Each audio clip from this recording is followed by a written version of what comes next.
Everyone. My name is Takari Greer, and I decided to do my family study project on Fort Sam Houston JBSA. So a little bit about Fort Sam Houston. It is a joint base located in San Antonio, Texas, and it includes one Army and two Air Force affiliations. And just a little bit about Fort Sam. It's the home of Army medicine and has major medical facility, medical research and educational activities, as well as medical training and operations commands that support worldwide Army medical care for soldiers and their families. And a little bit of history about Fort Sam. Fort Sam was founded in 1845 and named after the General Sam Houston, and he was a hero of the Battle of San Jacinto. And Fort Sam is really unique Army post because it's a major active military installation, but also it houses some of the oldest military structures. So it dates back for 150 years. So that's really cool. Fort Sam has like a little history building where a lot of people can go and kind of see the history of the military. Population demographics. So since Fort Sam is a military base, their demographics is broken down by active duty DoD civilians or basic civilians working on the installation and family members and retirees. And so currently the total number of active duty is 39,976, including DoD civilians. And then there's a total number of 48,415 family members and 76,580 retirees. Languages and cultures. And so again, as a military installation, there are thousands of different types of cultures and languages that come in and out of that specific installation every single day, every year. Everybody's constantly moving in transit, and so just a few of the languages that you will hear around and in that community is just English, Spanish, Arabic, Tagalog, and Cantonese. And ethnically speaking, again, the variety is just as much as languages. There's just so many different types of people, so many just types of cultures that exist together within the community of Fort Sam Houston. Occupations.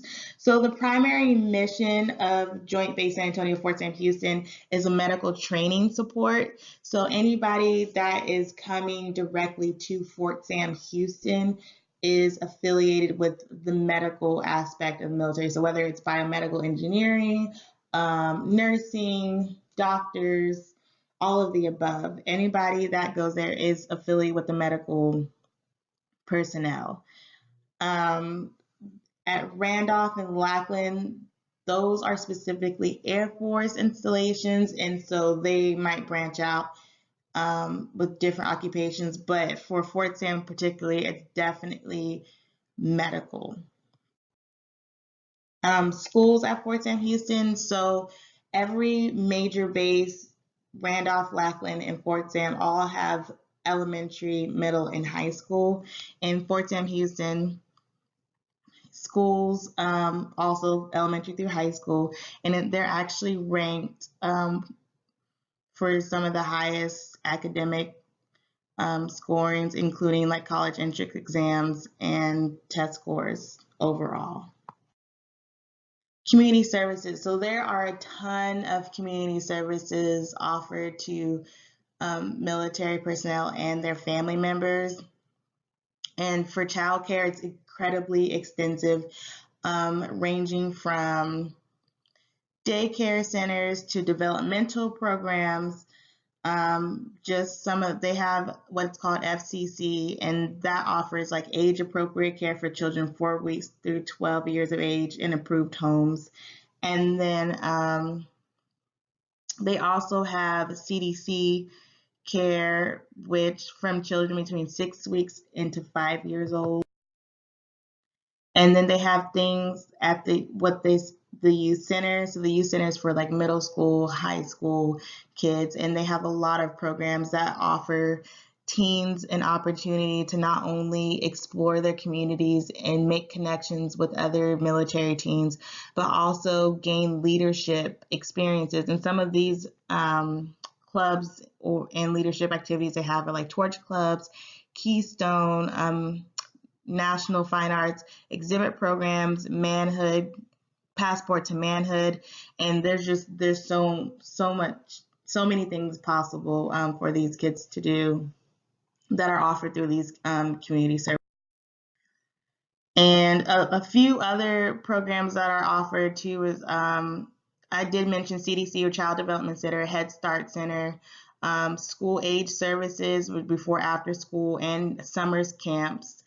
They have sports and fitness programs, and then they have education and outreach services, which is really, really important because military kids are always on the verge of transitioning. So whether it's they're moving every 1 to 2 years or they're moving every 4 years, military kids are always on the move. And so these educational outreach services are so important because they help kids with transitioning from one base to another. And that's really, really helpful, especially when the older you get and the more connected you are to one place, it can be really hard to kind of uproot your life and start all over again. So these services are incredibly important. Housing is also a little different on military base. If active duty members choose to live on base, there is that option. There's either they have privatized housing for active duty. And if you choose to live on base, you can submit a housing application, and from there, they're able to assign you a housing unit, and it's typically based on your rank. And the housing communities, they all have outdoor athletic courts, walking and running trails, playgrounds, everything you would find in a regular community that's not in the military, you will definitely find in the housing community, in the military installations as well. Medical, so on Fort Sam Houston, it's a medical facility called San Antonio Military Medical Center, which we dub as SAMC, and it's the Army's most modern healthcare facility. And anybody with military affiliation, whether active duty, veterans, are allowed to use this facility. And also, TRICARE is offered to all active duty and retired military. So social services. So if there is a suspicion of abuse and neglect within the household, the protocol is to always report to CPS, Child Protective Services, if they believe a child to be involved. There is services located on the military installation called Family Engagement Services, where they're able to kind of call and do like a home drop-in. But also the main thing is called going through the chain of command. And so whatever squadron and whichever military affiliation that person is with, whoever is their superior acting officer will receive the reports of the suspected abuse and neglect, and from there they will bring in that person. They'll be questioning, some